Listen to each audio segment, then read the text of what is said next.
ครับสวัสดีครับพ่อแม่พี่น้องที่ช่องฟ้ามุนชัยนะครับมีเสาร์วันที่31 พฤษภาคม 2568นะครับพรที่ตลาดปานอังศิลาอำเภอภูเวียงจังหวัดขอนแก่นนะครับบรรยากาศจืนนะครับหนทางเขามาจืนครับรถกับเขามาหลายคนกับเขามาซื้อหลายนะครับเสาร์นี้หลังจากห่างหายไป3-4 มื้อนะครับมาพอแผ่นพ่อแม่พี่น้องก็ยึดตลาดบ้านอังศิลาอำเภอภูเวียงจังหวัดขอนแก่นแล้วครับนะครับเพื่อว่ามีการเสียเวลาไปเรื่องราคาไฟลงมือราคาไฟลงมือนะครับอ๋อสวัสดีครับพ่อสวัสดีครับได้งัวหูยาวมากครับใช้ได้ตัวใดมากพ่อเนี่ยได้อย่างมากใช่หรอนี่แหละผมได้งัวถือหูยาวมาก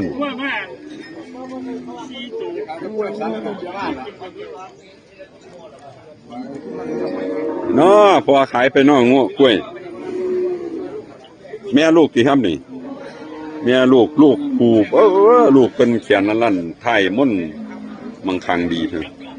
กล้วยลูกแรกแม่ลูกเจ้าบาทละครับดิ23,000เนาะแม่ลูกแม่ก็สูง133นี่ครับ23,000 บาทแม่ลูกห้องไปซื้อ23,000 บาท23,000 บาทนี่ต่อรองได้เนาะได้มากตัว2ตัวนี่ดีครับเอาฝากเบอร์โทรไว้นะครับ089 5121 929เอาผู้ใดสนใจก็โทรสอบถามต่อรองก็เป็นน้องมึง20,000 กว่าบาทนะครับ20,000 กว่าบาทนะครับควายได้แม่ตัวพ่อนี่ตี2ตัวนี่ตีแม่ลูกแม่ย่างดีควายลูกแรกเลยเนาะคือลูก2ลูกแรกคือลูก2ลูก3ติดแม่สูง135ดอกครับนี่แม่เพิ่นนี่สูง135ดอกครับแม่ลูกจักบาทละพ่อนี่โอ้โหมันเย่าต่อยแม่ลูกเราห้องจักบาทครับแม่ลูกจักบาทพ่อ22,000นะครับแม่ลูกแม่ห้อง22,000แม่ลูกแม่ย่างดีห้อง22,000 บาท22,000 บาทนะครับไว้ลูก3ติดแม่เดียวจักบาทละครับนี่15,000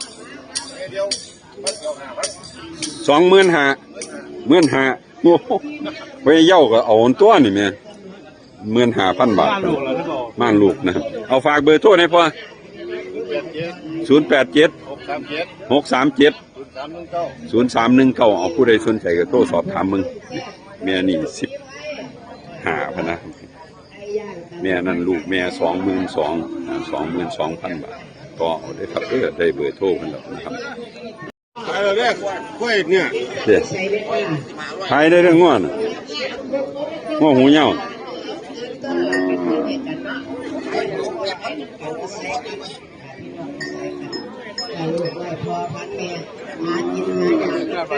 ได้ยังมาหรอพ่อจักตัวครับได้มาตัวเดียวเนี่ยเดียวครับเจ้าบาทละพ่อนี่15,000เท่านั้นเนี่ยกล้วยแม่15,000ท้องบ่คือเดียวบ่ทันบ่ท้องกล้วยสาวเด้เนาะกล้วยลูกแรกครับผ่านลูกมาตัวนึงแล้ว15,000ว่าที่พ่อเอาฝากเบอร์โทรไว้นะครับบ่มีเด้เอาบ่มีเบอร์โทรอันนี้ของไผหั่นนี่ปิดตลาดนัดเนาะพี่น้องสร้างปิดดูหลายลูกกระทุกอยู่เด้ของเจ้าจีนี่ที่นี่กล้วยหลายครับใส่ของเจ้าได้ยังมาทึกน้อยแม่ลูกทีนี่แม่ลูกเจ้าบาททำนี่น้องว่าห้องไว้25,000 บาทแม่สูง135 บวกนี่ครับลูกตัวผู้แม่ลูกตัวผู้25,000 บาทนะครับลูกตัวผู้เป็นดาวครับลูกเป็นใส่นี่ดิตัวผู้ตัวนึงอันนี้กล้วยผู้กระดานเขาใหญ่ครับเป็นกระดานเขาใหญ่เขาฟังดี จักบาทละครับนี่ ห้องไว้32,000 ห้องไว้32,000ลูกพ่อได้เลย32,000 บาทหน้าเขากว้างดีครับสูงสิบ่138 39อีกแล้วครับสูง440ห้อง30,000กว่าไปติใช้ตัวใดอีกบัด เป็นตัวใดบ่แล้ว คู่นี้ ครับเรา ผมไม่ชัดติ แม่นครับ เรามีเบอร์โทรเจ้ามีเบอร์โทรเรามัน วัด เจ๊เพชรเจ้าได้อย่างมาก แม่ลูกแม่ครับ แม่ลูกผู้สิ แม่ลูก แม่ลูกผู้ยังดีแม่133อยู่เด้เนาะ 135ขึ้นอยู่ครับ 35ขึ้นยืนบ่ครับแม่สูง135ขึ้นอยู่ลูกตัวผู้ย่างดีจักบาทครับแม่ลูกนี่เปิดไป25,000 บาทแม่ลูกตัวผู้ไว้สิลูก2ติดแม่25,000 บาทของห้อยเพชรขอนแก่นนะครับ25,000 บาทต่อรองได้ดอกครับทั้งโทรต่อรองเรา25,000ต่อรองได้เอาฝากเบอร์โทรไว้นะครับ094 515 5296ผู้สนใจก็โทรสอบเบิ่ง25,000 บาทแม่ลูกเอาเบิ่งแม่ลูกควายแม่ลูกครับควายแม่ลูกงามๆลูกตัวผู้ย่างดีลูกใครน่ะลุงลูกเพิ่นเป็นลูกผู้ใดลูกพ่อใดครับลูก สร้าง ลูกสร้างอุดรนะครับลูกเป็นเขากว้างดีลูกแม่สูง100เท่าใดล่ะครับ มัน140 แม่สูง140เนาะครับเบิ่งเขาทางเขาลูกเป็นได้แม่เลยเป็นว่าเป็นลูกสร้างอุดรลูกตัวใดติดแม่ลุง ตัวที่3 ลูกตัวที่3ติดแม่ลูกตัวที่3ติดแม่เนื้อหนังดีครับแม่อ่างใหญ่ดีไว้อ่างดีแข้งขาใหญ่แม่เป็นเขาหางช่วงไทยกับบ่ขี้ไล่นะครับเขาหางช่วงไทยกับบ่ขี้ไล่เป็นต่อไปแม่เพิ่นท้องอยู่ไปลุงแม่บ่ทันได้ท้องนะครับแม่บ่ทันได้ท้องครับทางใหญ่ดีทางเขาดีครับควายแม่นยังบ่ท้องเปิดราคาเท่าไหร่ล่ะครับนี่เปิดราคา57,000นะแม่ลูกนี่57,000ลูกเป็นลูกสร้างอุดรเพิ่นว่าแต่ว่าแม่ยังบ่ท้อง57,000นะครับฝากเบอร์โทรไว้แน่ลุง098 685 085 2246ผู้ใดสนใจก็โทรสอบถามมึงเท่าไรก็ลุง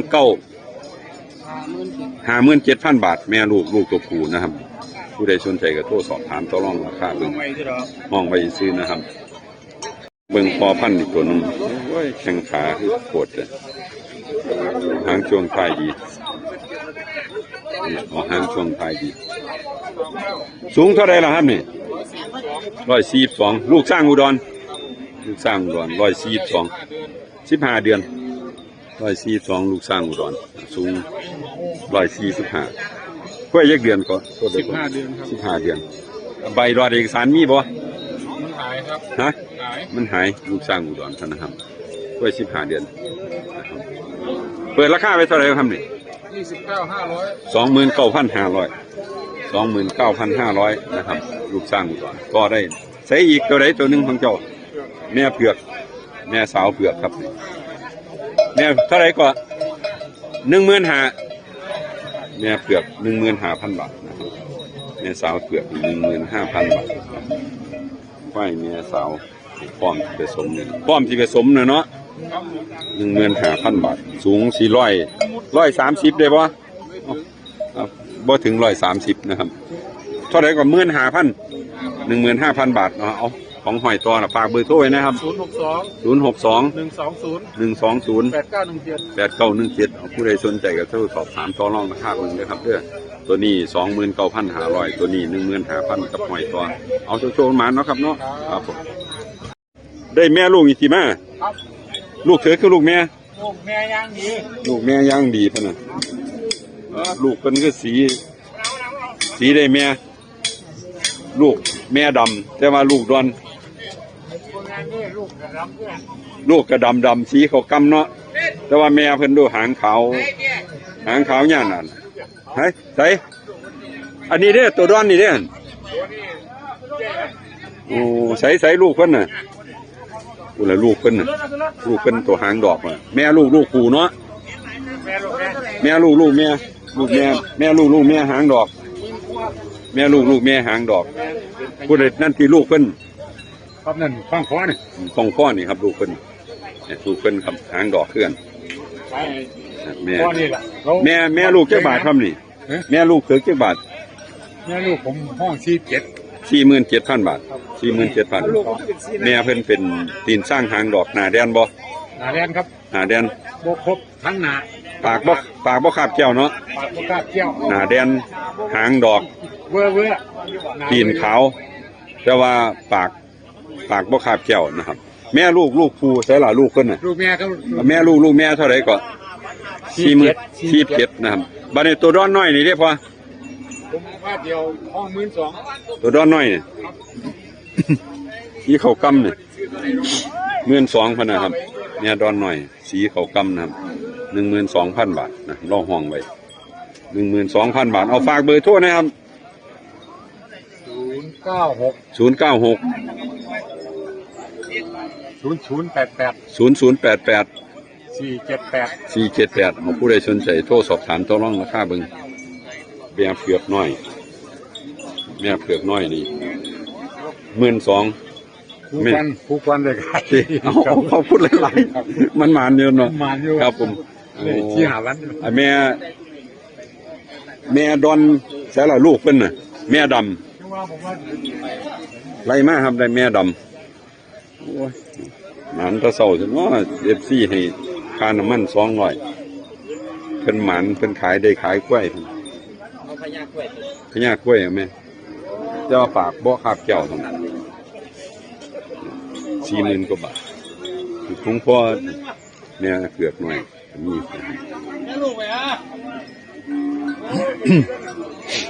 หัวเราเอาเบิ่ง เบียร์เลยยังว่าใครกัน นั่นคือได้ขายเยอะขนาดแม่สาวน้อยลูกเจ้าไม่ยักบานเนาะครับนี่27บ่ครับ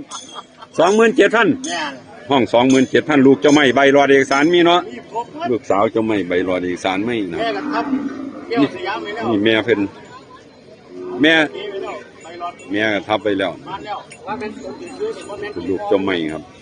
ลูกสาวเพิ่นเป็นลูกเจ้าไม่ลูกสาวเป็นลูกเจ้าไม่สาวเป็นลูกเจ้าไม่ ตายแล้วยังมันจะได้เพราะมันเสียเงินค่าคุย แม่ก็ทับแล้ว ค่าเตียมนี่ ต่อกันแห้งเลย แม่ก็ทับ ต่อกันเรื่องเว้ย แม่ลูกยักบาทพี่ เดี๋ยวซีเก็บ แม่ลูก47,000 บาทถ้าลูก20,000 กว่าบาทแม่ลูก47 ซื้อคุยใจจะไป แม่ ซื้อ ลู คุ ก ยว่า 47นะครับแม่ลูก47ตัวเถิกเท่าไหร่ก็ครับพี่ ข้าวเก็บด้วยกันลูกเป็น ตัว กัน ตัวเถิกนี่ลูกเพชรช่ำ27,000 บาท3ตัวดีๆได้มั้ย ซีขาย ตัวนี้ขายแล้วเนาะครับเอาฝากเบอร์โทรไว้นะพี่ 086 086 229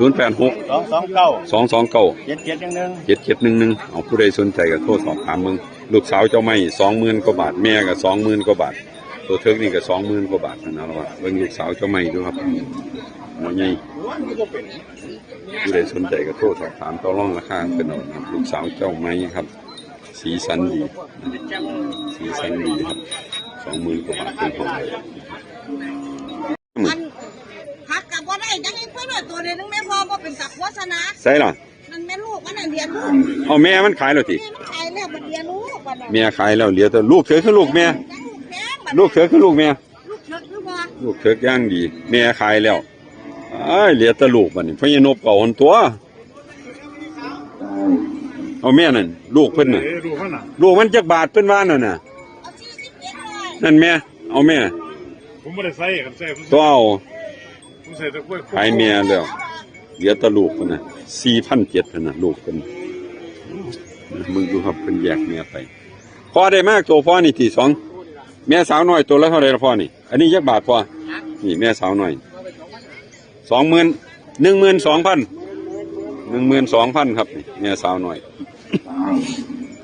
แม่สาวน้อย12,000 บาทจังซี่นะครับ12,000 บาทแม่สาวน้อยนะครับตัวนี้ได้อพ่อตัวนี้ก็12,000 บาทนะครับคู่นี้ก็20,000 กว่าบาทต่อรองเอาเป็นคู่ก็ได้เอาตัวเดียวก็ได้โทรมาหาให้พ่อเราโหลดนะตัวละ12,000 บาท ตัวละ 12,000 บาทนะผู้ใดสนใจขอเบอร์โทรแม่เราให้แม่ขอเบอร์โทรนะ098 666 4093เอาผู้ใดสนใจก็โทรสอบถามต่อรองราคาแม่น้องลงมือตัวละ 12,000 บาทนะครับมองไว้เด้อครับเด้อไข่กระไรครับเจ้าของเพิ่นไปใส่บุญเจ้าอันนี้ของผู้ใดเนาะพ่อของเจ้าสิพ่อแต่ผู้ว่าพ่อยี่สมพรน่ะยายสมพรยายสมพร มากระซื้อมาขายเลยครับ ของห้อยสมพรมัน มา น่ะ เศร้าไหนหาที่ไหนตัวห้อยสมพรฟังนั้นเป็นงัวนะครับฟังนั้นเป็นงัวทางนี้เป็นป้ายครับอยู่ตลาดบ้านนางศิลาเพื่อผู้ยังจังหวัดขอนแก่นเฮาค่าก็พ่อไปท่อมาจังซี่เด้อพ่อของเจ้าติพ่อแม่นี่แม่เดียวติพ่อแม่เดียว133อยู่เด้เนาะแม่เดียวนี่จักบาทพ่อนี่19,000น่ะ 19,000 บาทนะครับได้มาตัวพ่อแม่นตัวเดียว 19,000 บาทนะครับพอเราห้องไว้เป็นเต็ดท่อควายพานลูกมาแล้วครับควายพานลูกมาแล้วสูงก็130บวกหน่อยบวกหลายจังให้พอเราวัดให้ลองมึงนะครับเปิดราคาไว้เท่าไหร่ก็พอ19ที่ครับ19,000 บาทได้ครับ19ตัวได้อยู่เอาจังฝากเบอร์โทรไว้แน่พอค่ะมันโทรมาต่อ091 561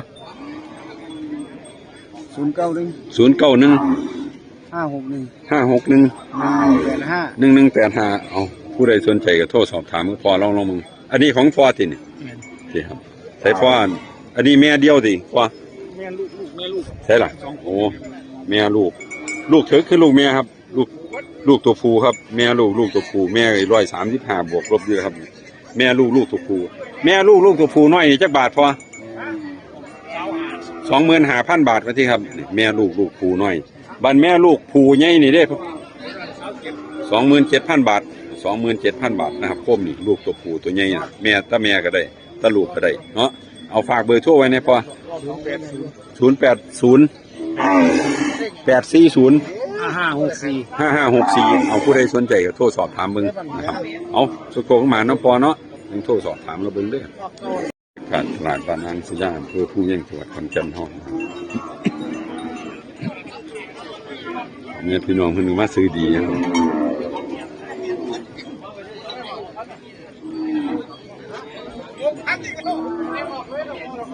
โอ้พ่วง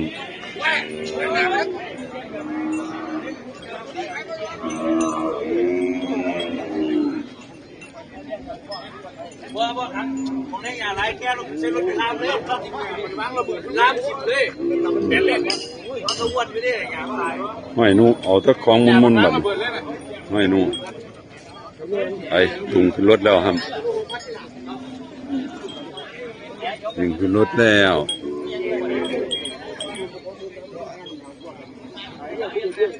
ไฟก็บ่หลายครับดูไฟรอกล้วยงามทั้งมือโอ้กล้วยรอพอพันนี่ลูกพ่อใดเนาะนี่เนาะร้านเก่าเจริญพะนะตัวผู้นะครับอายุเท่าไรล่ะครับนี่15 เดือนสูง140ได้เลยเนาะสูง40บวกลบถึงบ่พอสูงยังบ่ถึงนะประมาณ135บวกเป็นร้านเก่าเจริญพะนะเขาว่ากล้วย15 เดือนเป็นร้านเก่าเจริญโอ้สีเป็นดีครับสีดีครับขาวจันทร์พันหน้าเขากว้างดีหน้าเขากว้างดีร้านเก่าเจริญเปิดราคาไว้เท่าไหร่เนาะครับห้อย40,000นะครับเราเปิดราคาไป40,000 บาทอนาคตพอพัน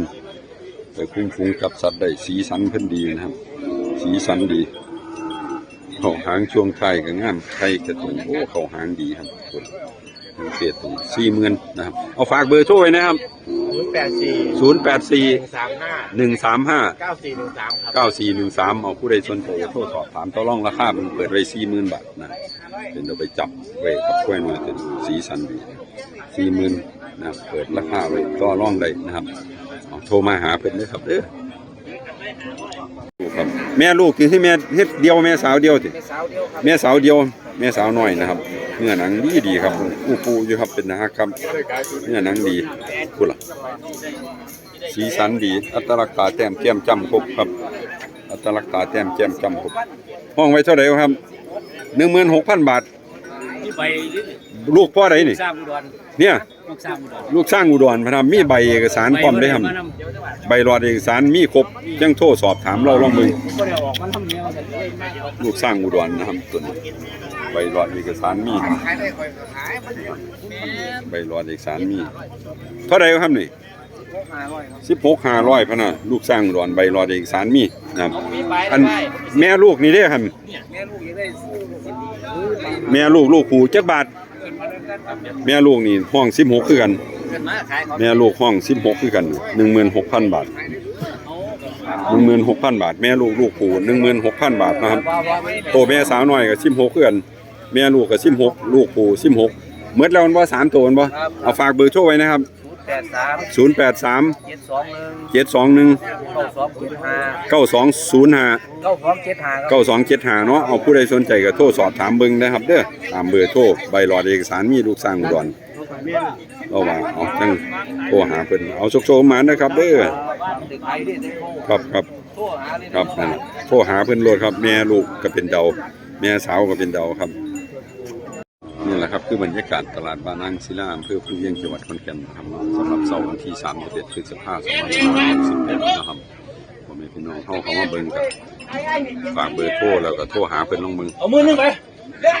สำหรับวันนี้ขอได้รับความขอบคุณจากช่องฟ้ามูลชัยนะครับเนาะพ่อแม่พี่น้องลำๆเรื่อยๆด้วยครับเป็นเรียนเด้อเป็นโชคมัน เรียก ๆ ว่าเย้า หวยเลิศเบอร์ทุกผู้ทุกคนนะครับสำหรับวันนี้ขอได้รับความขอบคุณสวัสดีครับ